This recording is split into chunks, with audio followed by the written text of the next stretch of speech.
Hi guys, this is Ranganathan and Kondala in continuation with your social religious reform session. So this is video of the second part of the series. To know the first part and to watch the first part, see the link, see the video description, or you can also see the description of the video link I'm sharing on the top. Okay, having said that, see in today's session, we're going to continue from where we stopped the last time. In the last class, we actually stopped short of giving you the introduction of Raja Mohan Roy. Okay, I'm in this entire socio-religious reform series. We're going to discuss a lot of things. We are going to start with the Bengal, the Brahmo Samaj. We are currently in the Brahmo Samaj discussion. So we're going to discuss the entire Brahmo Samaj. We'll see Western India, we'll see some of the Southern Indian movements. We'll also be seeing some of the major characteristic movements like women movements, major contributors, ideological movements, social base, everything.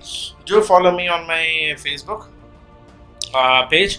You can search me as Study Benar and you will get me on my Facebook page. Having said that, I did give you a little bit of introduction in the first part of the video. Now we are continuing from where we stopped. This is the Brahmo Samaj, the Society of God.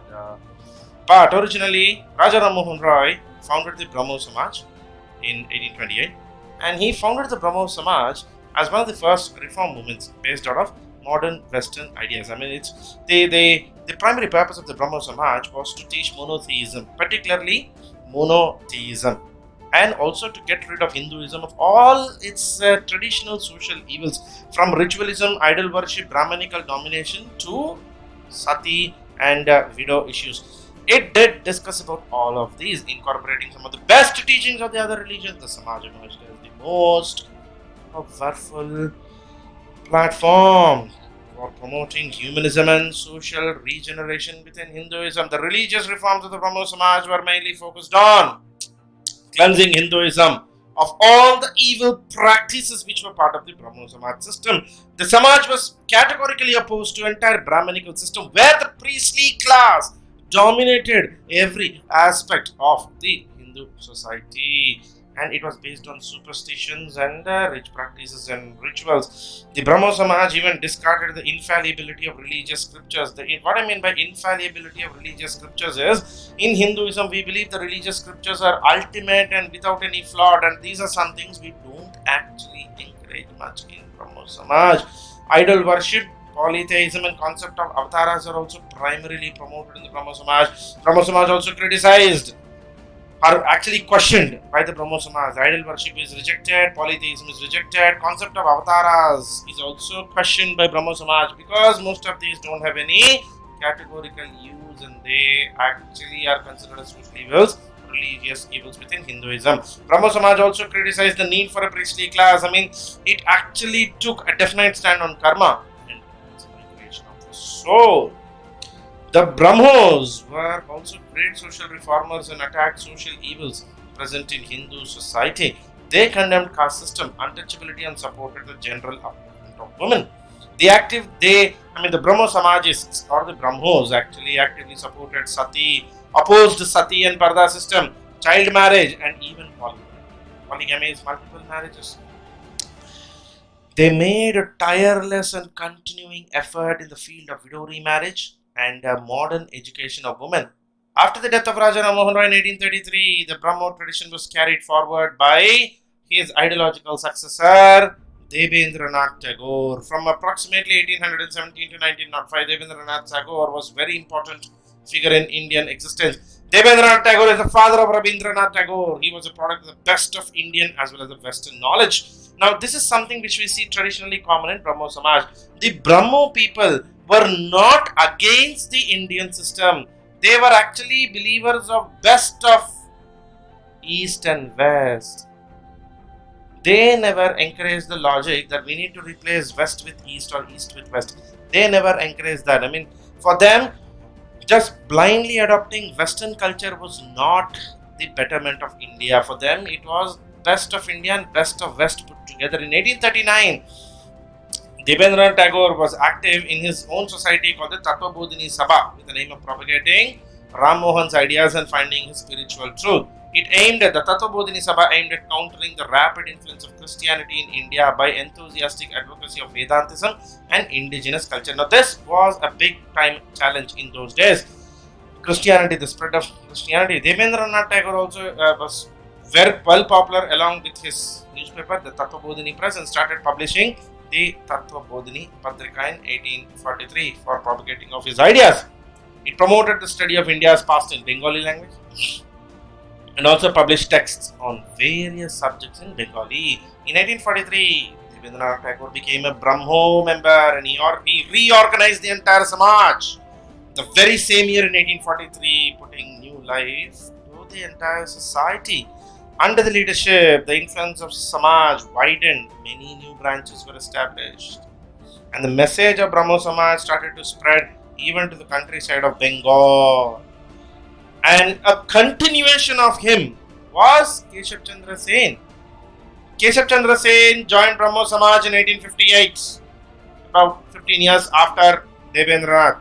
Soon he was appointed as Acharya of the Samaj by Debendranath Tagore. Acharya is kind of, you can say, the administrative head. Keshav's entry brought new energy, vigor and influence into the Samaj, expanding the influence of Samaj even outside Bengal. So, Raja Ram Mohan Roy was still Bengal. Debendranath Tagore to the regional areas of Bengal.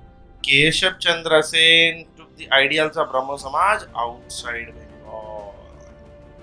The branches were opened in UP, Punjab, Bombay, Madras and even many other towns. Keshav Chandra Sen laid special stress on women education. He also laid stress on universalism as opposed to Debendranath's stress on national Hindu identity. Now, if you remember, Debendranath Tagore was using the indigenous culture and Hindu identity to counter Christianity. As against that logic, Keshav Chandra Sen wanted to promote universalism.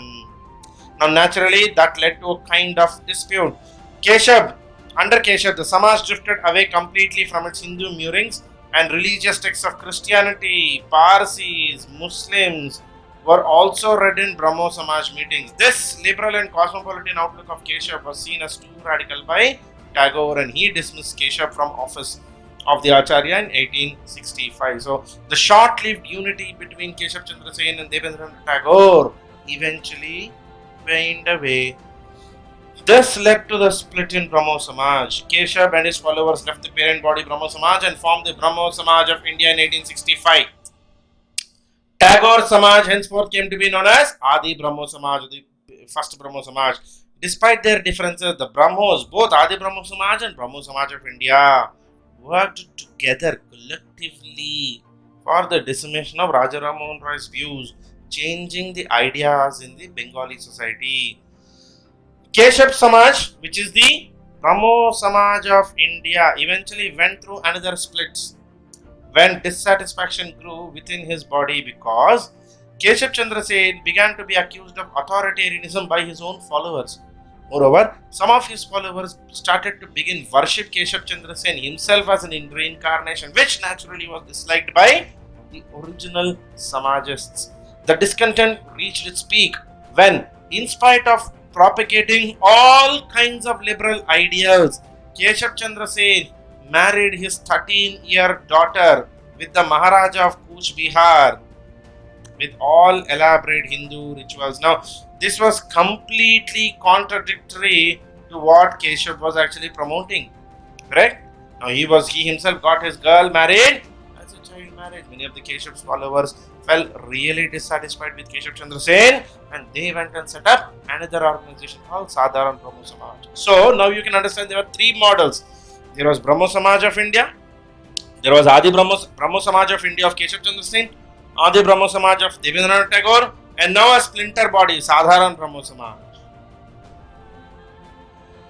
Okay, so three different Samajas eventually developed by the time of Brahmo period. The influence of Brahmo Samaj remained confined mostly to the educated Bengalis. Now, this was one of the biggest challenges of Brahmo Samaj. The Samaj was very weakened by internal dissensions in the later half of the 19th century. The activities of Brahmo Samaj were largely opposed by Dharmo Sabha, I mean, Dharma Sabha was actually an orthodox Hindu counter body to the Raja Ram Mohan Roy's liberal body. Now, Dharma Sabha was promoted by Raja Radhakant Dev, and early death of Raja Ram Mohan Roy, I mean, as early as 1833, Roy died. The death of Raja Ram Mohan Roy left Brahmo Samaj kind of leaderless, and also the subsequent disputes between Debendranath Tagore, Keshav Chandra Sen's followers eventually led to a slow and sequential decline of Brahmo Samaj. However, the institution of Brahmo Samaj died, not its idea. You remember Keshav Chandra Sen had spread Brahmo Samaj to rest of India like UP, Punjab, Bombay, Madras, and many other towns. Most of these organizations flourished, and they continued the job which had begun. We will continue that part in the next video. Keep watching, do follow me, subscribe to my channel, and more of the social religious reformers we will be seeing shortly.